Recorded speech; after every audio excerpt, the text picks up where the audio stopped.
Hello everyone, I hope everyone is doing great. मैंने आप लोगों को महाभारत से रिलेटेड बहुत सारी कहानियाँ सुनाई हैं। इससे पहले हमने बात की थी शिखंडी के बारे में, और तब मैंने आप लोगों को कहा था कि अपने नए वीडियो में मैं आपको ज़रूर से अश्वत्थामा की स्टोरी सुनाऊंगी। तो चलिए आज सुनते हैं अश्वत्थामा के बारे में। अश्वत्थामा भी महाभारत के ही एक पात्र हैं, जो कि पांडवों और कौरवों के गुरु गुरु द्रोणाचार्य के पुत्र थे। तो एक बार महाभारत युद्ध से काफ़ी पहले की बात है कि अ, गुरु द्रोणाचार्य और उनकी पत्नी कृपा वो हिमालय, आज जिसे हम ऋषिकेश के नाम से जानते हैं, वहाँ पे पहुँचे। और वहाँ पे नदी के तट पर ही एक गुफा थी उस समय, जिसमें शिवलिंग हैं। और यहाँ पे गुरु द्रोणाचार्य और उनकी पत्नी माता कृपि ने शिव की तपस्या की, और शिव की तपस्या के बाद शिव ने उन्हें पुत्र रत्न का वरदान दिया। और ये जब अश्वत्थामा बॉर्न हुए तो ये कहा जाता है कि इनके माथे पे जन्म ग्रहण लेते समय से ही एक मणि थी। और ये जो मणि थी, उस मणि की वजह से वो उन्हें किसी भी तरह का किसी भी चीज़ से भय नहीं था। उन्हें भूख प्यास नहीं सताती थी, उन पे बुढ़ापा नहीं आया।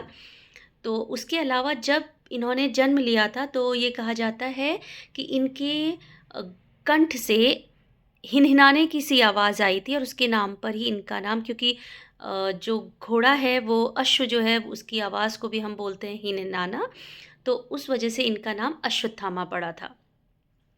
तो जैसा कि ये शिव की कृपा से पैदा हुए थे और इनके पास वो मणि भी थी, तो ये बहुत ज़्यादा बलशाली थे। जब महाभारत का युद्ध हुआ था तो गुरु द्रोणाचार्य के पुत्र होने के नाते ये कौरवों की ओर से ही लड़े थे। और जब गुरु द्रोणाचार्य कौरवों के सेनापति बने और युद्ध शुरू हुआ, तो गुरु द्रोणाचार्य की वजह से काफ़ी पांडवों की सेना का लॉस हुआ, काफ़ी लोग मारे गए। तब इस बात से बचने के लिए श्री कृष्ण के परामर्श के अनुसार एकदम से ये बोला गया कि अश्वत्थामा मारा गया, अश्वत्थामा मारा गया। तो गुरु द्रोणाचार्य इस बात की सच्चाई का पता लगाने के लिए कि क्या उनका पुत्र अश्वत्थामा मारा गया, वो युधिष्ठिर के पास गए। तो जब उन्होंने युधिष्ठिर से इस बात के लिए पूछा, दरअसल हुआ ये था कि अश्वत्थामा नाम का एक हाथी था जिसको मार गिराया, और जब वो मरा तो ये बात बहुत ज़ोर ज़ोर से बोली गई गुरु द्रोणाचार्य के पास आके, उनको युद्ध से उनका मन भटकाने के लिए, कि अश्वत्थामा मारा गया। तब युधिष्ठिर से जब उन्होंने पूछा कि या युधिष्ठिर सच में अश्वत्थामा मारा गया, तो युधिष्ठिर ने बोला अश्वत्थामा मारा गया, परंतु जो मारा गया वो एक हाथी था।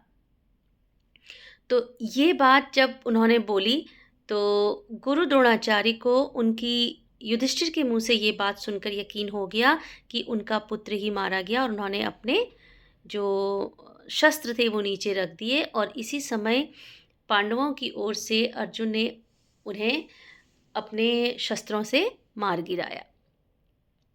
तो जब अश्वत्थामा को ये बात पता चली तो वो बहुत ज़्यादा दुखी हुआ कि उसके पिता की मृत्यु धोखे से की गई है। तो उसने ये बदला लेने के लिए, जब युद्ध रुका हुआ था, कालरात्रि थी, उसने उस समय पांडवों के जो शिविर लगे थे वहाँ घुस करके पांडवों की सेना को मार गिराया। और उसने नागमणि नामक एक शस्त्र चलाया, जिससे कि पांडवों की सारी सेना ने अपने शस्त्र उसके सामने समर्पित कर दिए। उसके बाद रात में जब वो पांडवों के शिविर में गया तो वहाँ जाकर के उसने द्रौपदी के पांचों पुत्रों को मार डाला। तो ये सब अश्वत्थामा ने जो भी किया, इस बात का पूर्व अनुमान कृष्ण को चल चुका था। तो इसीलिए कृष्ण ने वहाँ से पांडवों को अपने साथ कुछ दूर ले जा करके सुरक्षित रखा और उन्हें बचा लिया। तो जब अश्वत्थामा ने ये सब पांडवों के शिविर में घुस के मारा, तो उसने उस समय अभिमन्यु, जो कि अर्जुन के पुत्र थे, जिनको कि चक्रव्यूह की जब रचना हुई थी उसमें अभिमन्यु घुस गए थे और उन्हें बाहर निकलने का रास्ता नहीं पता था। तो अंदर ही कौरवों की सेना के जो बड़े-बड़े महारथी थे, जिसमें द्रोणाचार्य, महर्षि भीष्म, शकुनी, दुर्योधन, दुशासन, कर्ण, ये सारे लोग थे। इन सब ने मिलकर के अभिमन्यु को मार डाला था। तो अभिमन्यु की पत्नी उत्तरा जो थी वो प्रेग्नेंट थी। तो इसने अश्वत्थामा ने क्या किया कि उनके जो अ, अजन्मे पुत्र को भी मारने की कोशिश की गई। तो कृष्ण जो थे वो इस बात से बहुत ज़्यादा क्रोधित भी हुए और उन्होंने ये अ, अर्जुन को बोला कि अर्जुन, ये एक ब्राह्मण पुत्र है और लेकिन ये अधर्म की ओर से लड़ रहा है और इसने एक स्त्री के अजन्मे बच्चे पर अटैक किया है, तो इसको जीने का कोई हक नहीं है और तुम इनका मस्तक काट के इसे मृत्युदंड दो। श्री कृष्ण जो थे वो देखना चाहते थे कि अर्जुन उनकी इस बात पे कैसे रिएक्ट करते हैं। तो अर्जुन ने कृष्ण को बोला कि ये जो है ब्राह्मण पुत्र है और हमारे गुरु के पुत्र हैं, तो मैं इसका जो निर्णय लेना है वो द्रौपदी पे छोड़ता हूँ, क्योंकि द्रौपदी बहुत दुखी है, उसके पांचों पुत्रों को अश्वत्थामा ने मारा है। और ये कह के अर्जुन जो है अश्वत्थामा को मार बांध करके द्रौपदी के पास ले गए। जब वो द्रौपदी के पास गए तो द्रौपदी ने कहा कि मैं जानती हूँ पुत्रों का मृत्युदंड को प्राप्त होना या मृत्यु को प्राप्त होने से जो दुख होता है वो कितना भयानक है। तो मैं माता कृपि को ये दुख नहीं देना चाहती, क्योंकि अगर आपने इसे मार दिया तो माता कृपि को भी इतना ही दुख होगा। और फिर ये आपके गुरु पुत्र है और ऊपर से ब्राह्मण है, तो ब्रह्म हत्या का पाप भी आपको लगेगा।